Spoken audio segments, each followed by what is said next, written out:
the chocolate room. Okay, let's see what's going to happen. An important room, this, cried Mr. Wonka, taking a bunch of keys from his pocket and slipping one onto the keyhole of the door. This is the nerve center of the whole factory, the heart of the whole business. And so beautiful. I insist upon my rooms being beautiful. I can't abide ugliness in factories. In we go. But do be careful, my dear children. Don't lose your heads. Don't get overexcited. Keep very calm. They were looking down upon a lovely valley. There were green meadows on either side of the valley, and along the bottom of it there flowed a great brown river. What is more, there was a tremendous waterfall halfway along the river, a steep cliff over which the water curled and rolled in a solid sheet, and then went crashing down into a boiling, churning whirlpool of froth and spray. Look at that. Awesome. Below the waterfall, and this was the most astonishing sight of all, a whole mass of enormous glass pipes were dangling down into the river from somewhere high up in the ceiling. They were enormous, those pipes. There must have been a dozen of them at least, and they were sucking up the brownish, muddy water from the river and carrying it away to goodness knows where. And because they were made of glass, you could see the liquid flowing and bubbling along inside them, and above the noise of the waterfall, you could hear the never-ending sucking sound of the pipes as they did their work.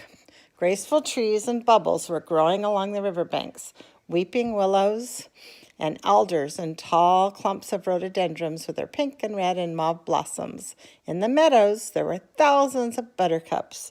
There, cried Mr. Wonka, dancing up and down and pointing his gold-tipped cane at the great brown river. It's all chocolate. Every drop of that river is hot, melted chocolate of the finest quality, the very finest quality.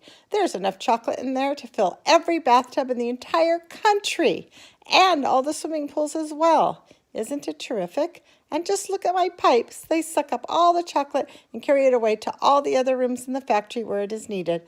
Thousands of gallons an hour, my dear children. Thousands and thousands of gallons. The children and their parents were too flabbergasted to speak. They were staggered. They were dumbfounded. They were bewildered and dazzled. They were completely bowled over by the hugeness of the whole thing. They simply stood and stared. The waterfall is most important, said Mr. Wonka. It mixes the chocolate. It churns it up. It pounds it and beats it. It makes it light and frothy.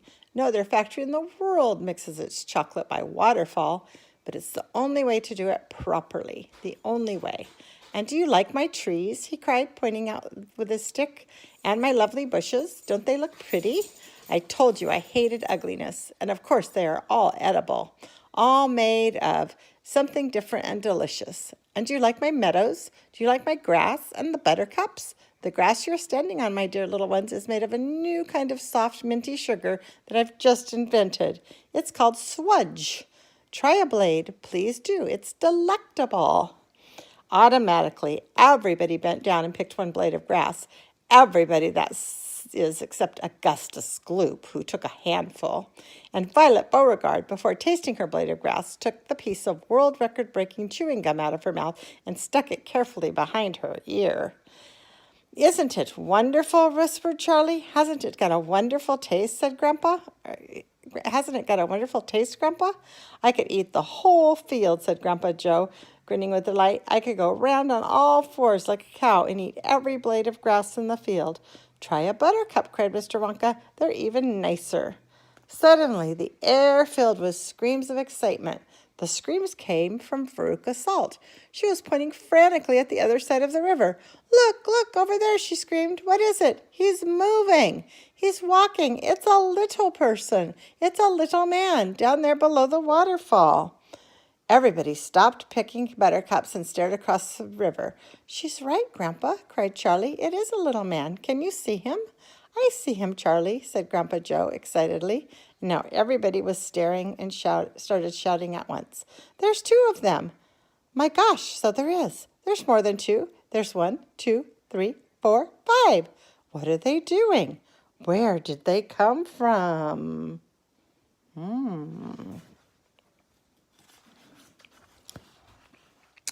Who are they? Children and parents alike rushed down to the edge of the river and got a closer look. Aren't they fantastic? No higher than my knee. Look at their funny long hair. These tiny men, they were no larger than medium-sized dolls, had stopped what they were doing, and now they were staring back across the river at the visitors. One of them pointed towards the children and then whispered something to the other 4 or 5, and they all burst into peals of laughter. But they can't be real people, Charlie said. Of course they're real people, Mr. Wonka answered. They're Oompa Loompas. Whoa, they look different than the ones in the movie, huh? Look at that. Those are the Oompa Loompas. So when Roald Dahl wrote the book, the Oompa Loompas were just little tiny men, no taller than your knee. Interesting. Okay, that's chapter 15.